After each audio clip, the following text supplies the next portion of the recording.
me now to talk about this big move by the Reserve Bank of India is Mr. Dinesh Khara from SBI and Mr. Rajeev Talwar from DLF. Gentlemen, thank you so much for joining us in this evening's edition of the India Development Debate. Let me first go to the banker on the panel, India's largest bank. Mr. Khara, you know, the chairman, Rajneesh Kumar, has put out a statement. These are being seen as big moves to revive the economy, to make sure that credit offtake picks up again, and then multipliers of the economy make a comeback, MSMEs as well as real estate. Can you tell me how this is exactly going to work out? How are you going to figure out what is a genuine case, what's not a genuine case?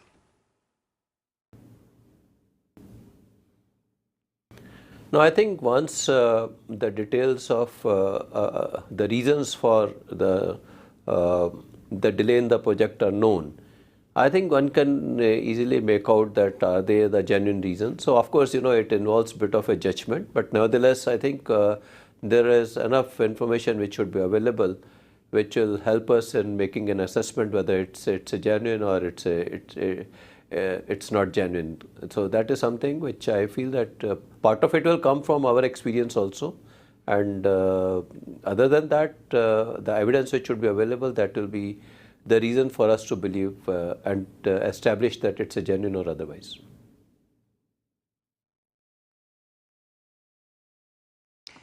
So, Mr. Khara, if I can also ask you one question, which is that of late, you know, we've seen a loud clamor by the real estate industry that there should be a one-time rollover for all real estate projects, residential as well as commercial. What the governor today has talked about is commercial real estate. For the benefit of our viewers, for the benefit of all the dream, you know, the homeowners who have not got their projects as yet, who've been delayed by many, many years.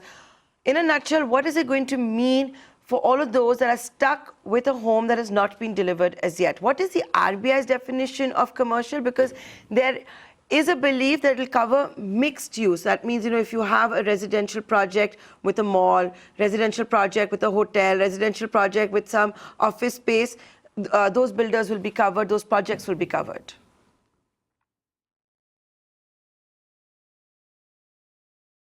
So actually, of course, it will be all the commercial establishments, yes. But when it comes to residential, more than two would be something which would be forming part of it in the commercial real estate definition.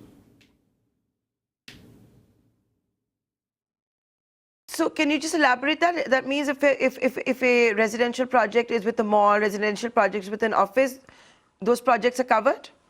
So if at all it's a construction project, yeah, construction project which is essentially for the malls and offices, etc. That would be all commercial real estate. And if at all building towers which are there, so beyond a threshold level, it will be part of the commercial real estate.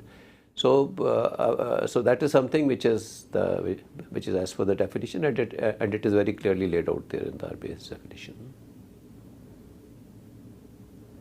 Mr. Khara, can I also ask you that how big a move is this? You know, we have, of course, been saying it's massive. In fact, ET had broken the story on 25th November of how the Prime Minister's office and the Finance Ministry had requested the Reserve Bank of India to look into a one-time rollover for the real estate sector. How big is this? Is this going to be able to revive? You know, one thing alone can't do it. Of late, for example, you saw the last mile funding announcement by the Finance Minister, Nirmala Sitharaman. You at SBI have come out with an insurance product. Now you have this by the Reserve Bank of India. How should one see all of this together?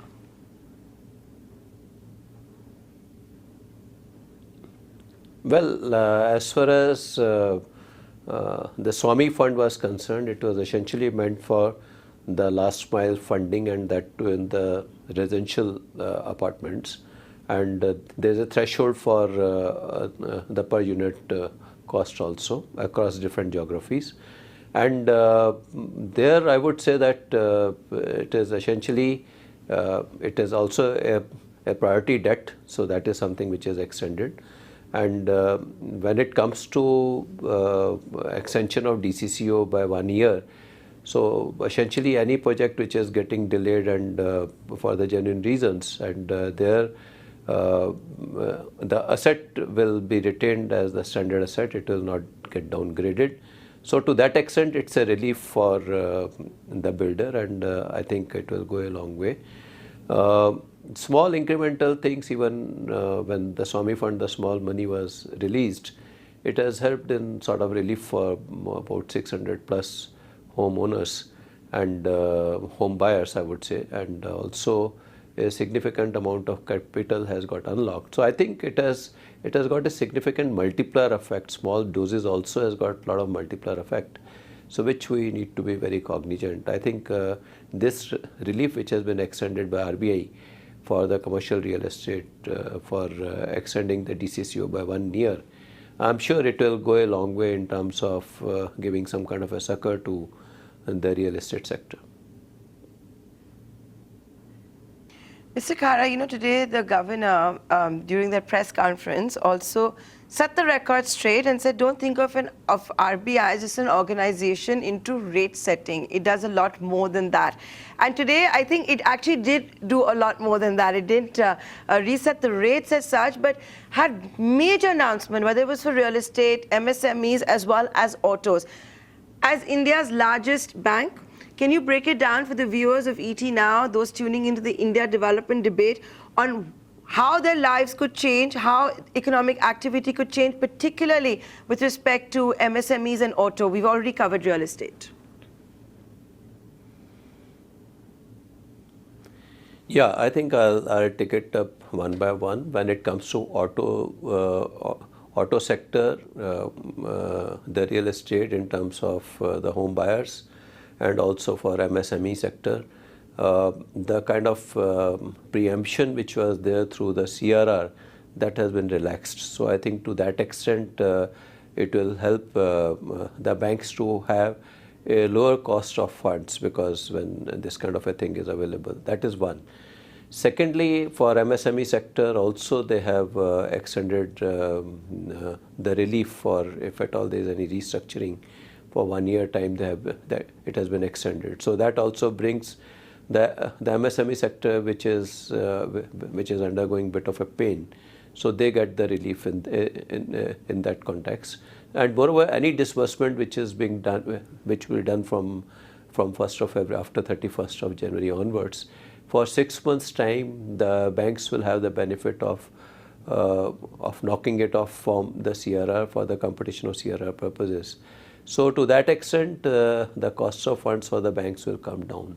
That is one major aspect. The second major aspect is the long-term repo, where from 1 year to 3 years' time, there is the durable liquidity which should be available for the banking system, and that too at a very reasonable price. So I think that also will lower down the cost of funds for the banks. So these two things are very positive in terms of encouraging the demand from encouraging the credit demand, and also the demand overall in the economy. So I think these are the positive developments of the policy which has been announced today. Mr. Rajeev Talwar, any questions you may have for the country's largest bank? Mr. Khara, of course, live with us. How it is that developers will be chosen if their projects can indeed be eligible for this one-time rollover? Go ahead and ask him. Well, I hope that this one-time rollover, which is given in Para 5 to the MSMEs, has a similar guideline, which are details of which are being worked out for the real estate sector also, because it says commencement of operations, 1 year extension allowed. And I hope that also means that this is a one-time rollover for a year, so that all developers can go ahead without the danger of being NPAs and thereby fulfill their commitments to their buyers. Is that a correct interpretation? Mr. Khara, Mr. Khara, is he right? We were just discussing how it has to be 1+1. Like if it's residential, it has to be along its classification. Yeah, I think much of it will have to wait and watch for the details in the circular. But on the face of it, the way we read the instructions, it looks like to be like this. Mr. Talwar, music to your ears, but can I just play devil's advocate here and maybe a bit of a party pooper? It's not fair for every real estate developer maybe to get a rollover, right? So I think what I would want to also know is, and come in on this, how should the banks be figuring out if it's a genuine case or not? If you had to make a representation to SBI, HDFC even, or anybody else, how would you make that case? What should be considered to be a genuine case? See, I think what you're saying is a little wrong because it's not genuineness of the cases. The fact is that people who have borrowed loans and they should come into completing their projects on time or at least within a year. So I think for that matter of time, not to be classified as an NPA would help everyone across who was in distress. The government has done a lot, and I must say that with the 25,000 crore fund, with corporate taxes coming down, with number of measures like the SBI has reduced the home loan rate to 7.9%. I think this would be yet another step where a developer can help himself to complete a project without external help. So rather than declare them as in distress and thereby give them money, once rollover like it was done in 2008 should be the norm, and it would be a very correct policy decision if so taken by the RBI, and I'm sure in consultation with the government. I think that would not mean anyone wrong will get an advantage over it. That there is no advantage. After 1 year, they would be liable for an equal amount of action. So therefore, this reprieve of 365 days would be a very good policy decision. And coming in on that, Mr. Khara, it was being talked about also in the real estate circles as how this could be a ticking time bomb, the kind of repayment that had to be made in the first half of this calendar year. So my question to you is that has that time bomb now been taken care of? And secondly, all you bankers are also very shrewd. When you're going to give this one-time rollover, is it going to be on the same terms? Is it going to be, or could we see a change in perhaps the repayment terms, whether it's the interest rate, for example? Actually, it says that the DCCO will be extended by 1 year, which means that the date when it is supposed to start the repayment, that will get extended 1 year. So to that extent, there is a relief on the cash flows for the project. Mr. Talwar, there was about $10 billion worth of development loans that were coming up for repayment in the first half of this calendar year. This is data that had come out by Fitch Rating. Has enough been done now by the Finance Ministry, by the Reserve Bank of India, or even if you look at that insurance product that SBI recently came out with? Now, can we say that the ball is truly and squarely in the builders' court to try and revive this sector? Absolutely. I think the government is doing enough. The only thing which one can now look at this present moment is on the dividend distribution tax, which will make REITs and InvITs a little less attractive, with a tax on the REIT itself of 10.5%. I think the intention was, as announced in the budget, to actually attract FDI inflow. Then I think that is one portion which is to be looked at. But on completion of projects, whether it be residential, commercial or retail, I think the ball would lie squarely with the builders that yes, they better tighten their belts, they better pick up their shoes and shovels and complete their projects as early as possible with this reprieve. I'm quite certain of that. I'm going to give the final question to Mr. Khara. Now, Mr. Khara, I'm going to ask you the one question that we need to address as well with this SOPs that have been announced, clearly to revive the economy. All the sectors that have been chosen have a multiplier effect as well. What is it going to mean for the balance sheet of the banks? And can this at all dampen credit offtake? We've been waiting for that pickup in credit offtake. We're also still, of course, waiting for the transmission of rates. Can it play spoil sport? No, actually, if you really ask me, suppose if the credit demand picks up, it is always positive for the bank's balance sheets. So, particularly for a bank like us. Though we have been witnessing fairly handsome growth when it comes to the retail advances, more so in the auto sector, more so in the auto loans and also the home loans, etc. We have been witnessing about 17-18% kind of a growth even in the last 1 year. So issue was essentially relating to the corporate credit, and suppose if the demand gets revved up with the help of these measures, I'm sure the corporate credit will also look up. So it's actually positive for the banks. And apart from that, the long-term repo which has been announced, which has enabled the banks to raise up to 3 years kind of a liquidity at very reasonable rate. So I think that will also be positive for the banks from the liability side.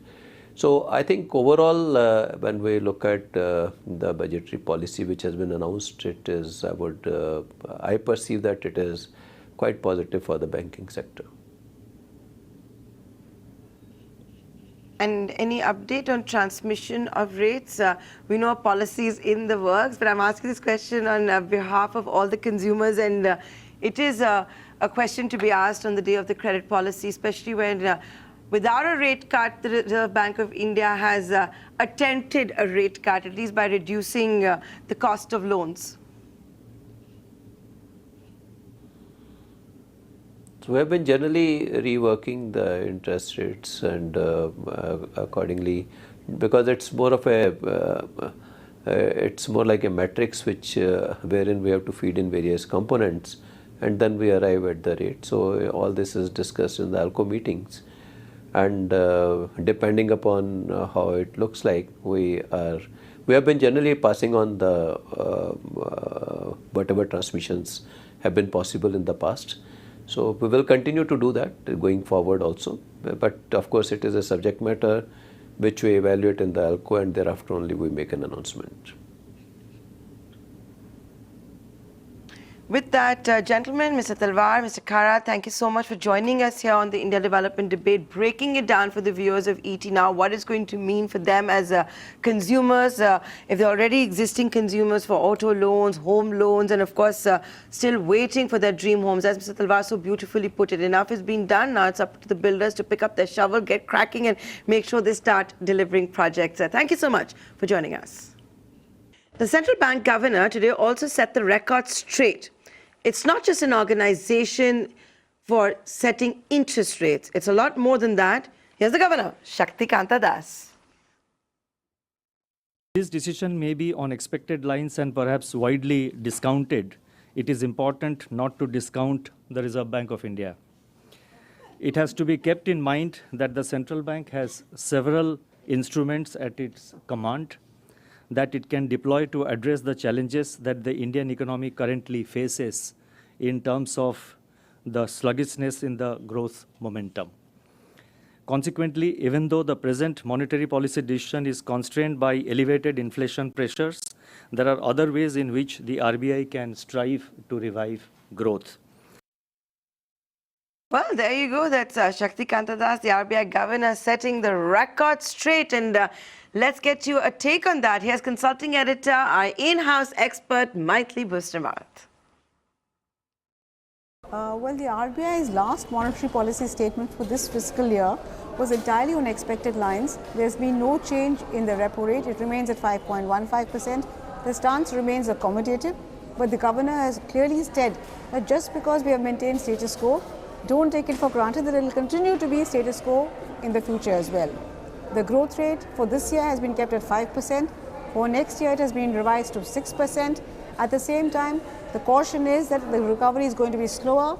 Inflation is going to be higher in the short term, but by Q3, that means the third quarter of the next fiscal, it will come down to below 4%. Sectors that are likely to benefit are real estate, housing, automobiles and MSMEs. Commercial real estate is also likely to benefit because they've given additional 1 year in case the execution or the project commencement is delayed for reasons beyond the promoter's responsibility. At the same time, the liquidity framework has also been revised. There is some uncertainty about how this will operate in practice. At the same time, the RBI has made it very clear that they will do longer term repos, 1 year and 3 years, and idea is to make long term funds available to banks in order to lend. The attempt clearly from the Reserve Bank of India is do whatever is possible within its constraints to make banks lend.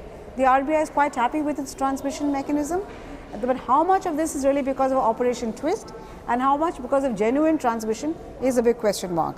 Beyond that, there is the issue of really of the fact that the RBI seems not unduly concerned about the relaxations that have been made in the budget as far as forex inflows are concerned, which actually have been very, very healthy this year. In fact, the forex reserves are at a very healthy for 71 billion. We've seen a 58 billion accretion to our forex reserves. So the question of whether we really need to open up remains a little bit doubtful. But by and large, the policy is on expected lines, and some sectors have certainly benefited. Whether these sectors will respond and we will see a revival in these sectors, of course, again, is a question mark. With that, ladies and gentlemen, we're going to take a short commercial break, but stay tuned. You're watching this Thursday's edition of the India Development Debate. We'll be back in less than 2 minutes.